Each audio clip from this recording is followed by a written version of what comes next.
Deixe seu like e se inscreva no canal para ficar por dentro de novas atualizações sobre isso. O Lviv sofre fortes ataques no 31º dia da guerra na Ucrânia. Dia também foi marcado pela visita de Biden a um centro de refugiados em Varsóvia, por discurso de Zelensky no Fórum de Doha, e por intensos ataques a Mariupol, Kherson e Chernihiv. Confira um resumo dos principais fatos.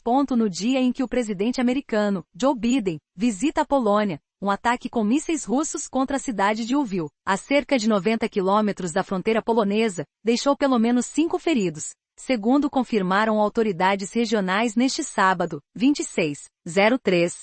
O chefe da administração militar da província de Lviv, Maksim Kozytsky, confirmou o ataque com pelo menos 2 mísseis, embora 3 explosões tenham sido ouvidas na cidade. Moradores foram orientados a permanecer em abrigo, até que o alerta de ataques aéreos fosse suspenso. As autoridades de Lviv também solicitaram à população que não compartilhe vídeos ou fotos na internet, junto com a mensagem: lembre-se que a inteligência russa recebe 90% de suas informações das redes sociais. O 31º dia da guerra na Ucrânia também foi marcado pela visita de Biden a um centro de refugiados em Varsóvia, por um forte discurso do presidente americano contra Vladimir Putin, por fala de Volodymyr Zelensky ao Fórum de Doha, no Catar, e por intensos ataques a Mariupol, Kherson e Chernihiv. Lviv é um dos pontos de partida dos refugiados ucranianos que se dirigem à Polônia. Serviços diplomáticos de vários países foram transferidos para a cidade, considerada mais segura que outras regiões.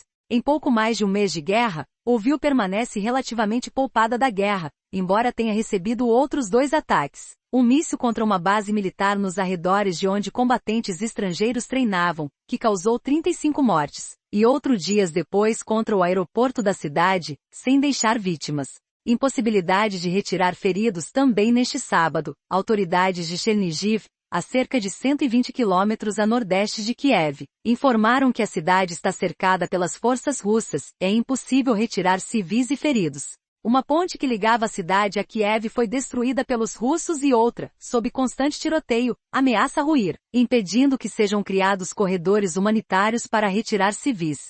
A cidade está reduzida a cinzas, indicou o presidente da Câmara, Vladislas Atroshenko. Segundo ele, 44 pessoas precisam de tratamento médico, entre militares e civis, incluindo 3 crianças.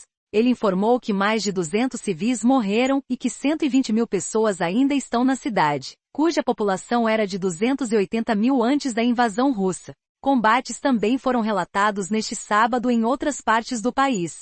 De acordo com informações ucranianas, tropas russas ocuparam a cidade de Slavutchi-Shchuti, perto da antiga usina nuclear de Chernobyl. Os soldados entraram na cidade e ocuparam o hospital, escreveu o chefe da administração militar, Oleksandr Pavliov, no Telegram. A informação não pôde ser verificada de forma independente pela DW. Os moradores protestaram contra a ocupação russa e desfraldaram uma grande bandeira ucraniana. Soldados russos responderam atirando para o ar, para dispersar as pessoas. Luta pesada pela cidade de Kherson. De acordo com um funcionário do Departamento de Defesa dos Estados Unidos, as forças ucranianas estão lutando para retomar dos russos a importante cidade de Kherson, no sul. Segundo a fonte, os militares russos não teriam mais controle sobre a cidade como antes, que é, por isso, agora considerada novamente uma área contestada. Kherson é uma cidade portuária estrategicamente importante, por estar no início do delta do estuário do Dnipro.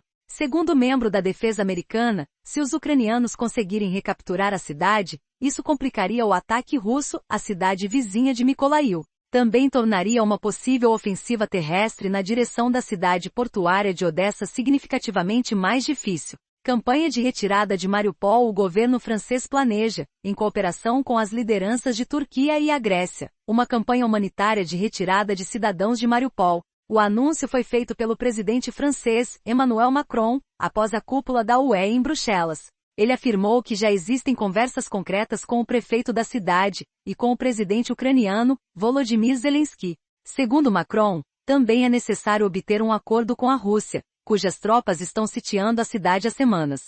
A vice-primeira-ministra ucraniana, Irina Vereshchuk, afirmou que neste sábado foi alcançado um acordo sobre o estabelecimento de 10 corredores humanitários para a retirada de civis dos pontos críticos da linha de frente nas cidades ucranianas. Falando na televisão estatal, Ela disse que os civis que quiserem deixar Mariupol terão que fazê-lo em veículos particulares, já que as forças russas não permitiriam que ônibus passem por seus postos de controle ao redor da cidade portuária. Segundo o presidente Zelensky, a situação na cidade continua absolutamente trágica. Em uma mensagem de vídeo divulgada na madrugada deste sábado, ele acusou a Rússia de bloquear a ajuda a civis em Mariupol. Até agora foi possível retirar pouco mais de 26 mil civis da cidade. Esta semana, autoridades locais de Mariupol relataram que moradores estavam sendo levados à força para a Rússia e com documentos confiscados. Zelensky discursa em Fórum de Doha. A invasão russa na Ucrânia monopolizou as atenções neste sábado no Fórum de Doha. Com o inesperado discurso do presidente ucraniano, Volodymyr Zelensky, a participação do alto representante de Relações Exteriores da União Europeia, UE, Josep Borrell, e o apoio transmitido a Kiev pelo anfitrião do encontro, o emir do Catar,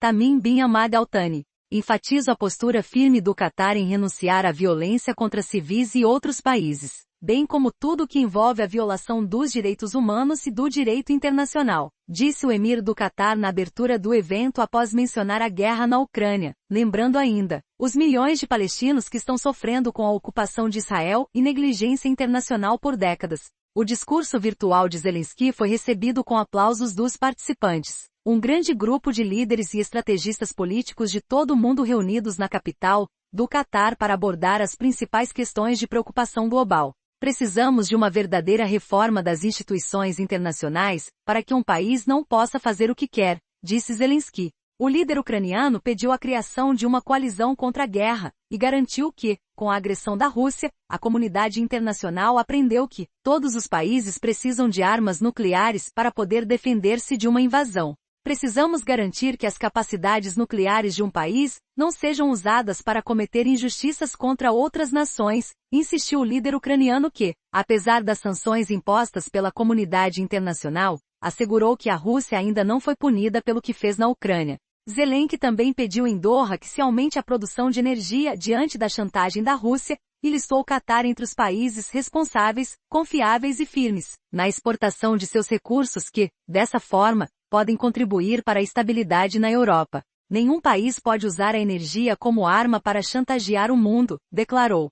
O presidente ucraniano também lembrou da grande comunidade muçulmana que vive na Ucrânia, especialmente em Mariupol, cidade do sul que sofre um prolongado cerco e bombardeio das forças russas, e comparou a Alepo, cidade síria que foi dizimada na guerra daquele país. Em sua fala, Borrell também comparou a destruição da Ucrânia com a devastação sofrida na nação árabe, e declarou que a Rússia está transformando aquele país em uma segunda Síria. O diplomata afirmou ainda que, apesar de o conflito ocorrer nas fronteiras europeias, não é um problema europeu mas de todo o mundo, o que exige o reforço da legislação em nível internacional e um melhor equilíbrio de poder. Biden diz que Putin não pode permanecer no poder em visita a Varsóvia. O presidente dos Estados Unidos, Joe Biden, afirmou neste que seu homólogo russo, Vladimir Putin, não pode permanecer no poder. Foi a primeira vez que Washington pediu uma mudança de governo na Rússia devido à guerra na Ucrânia. Pelo amor de Deus, este homem não pode permanecer no poder, disse Biden ao terminar um discurso em Varsóvia, na Polônia, após conversar com refugiados ucranianos. Ele também disse que a guerra na Ucrânia já se tornou um fracasso estratégico para a Rússia, e que o rublo foi reduzido a escombros. Mais uma vez, o democrata advertiu Putin de que haverá consequências se as tropas russas entrarem dentro do território da OTAN. Nem pense em mover-se um centímetro dentro do território da OTAN, alertou. Em seu discurso, o presidente americano também reconheceu que a guerra na Ucrânia não durará dias nem meses e pediu ao Ocidente que se arme de coragem para um longo conflito. Nesta batalha, devemos manter os olhos abertos. Esta batalha não será vencida em dias e meses. Precisamos nos armar de coragem para a longa luta pela frente, declarou. Ao longo de seu discurso, Biden quis deixar clara a gravidade da guerra na Ucrânia e vinculou seu resultado ao futuro da democracia e da ordem liberal global, que foi estabelecida após o fim da Segunda Guerra Mundial para criar normas internacionais que impediriam outro grande conflito. Biden também acusou Putin de ter estrangulado a democracia dentro e fora das fronteiras da Rússia e considerou que a batalha pela democracia não terminou com o fim da Guerra Fria. Todas as democracias do mundo têm a responsabilidade de ajudar, todas elas, enfatizou. Biden visita centro de refugiados antes do discurso. Ao conversar com repórteres, Biden chamou Putin de carniceiro, ao ser questionado pela imprensa sobre sua reação ao ver o sofrimento dos refugiados. Biden visitou o Estádio Nacional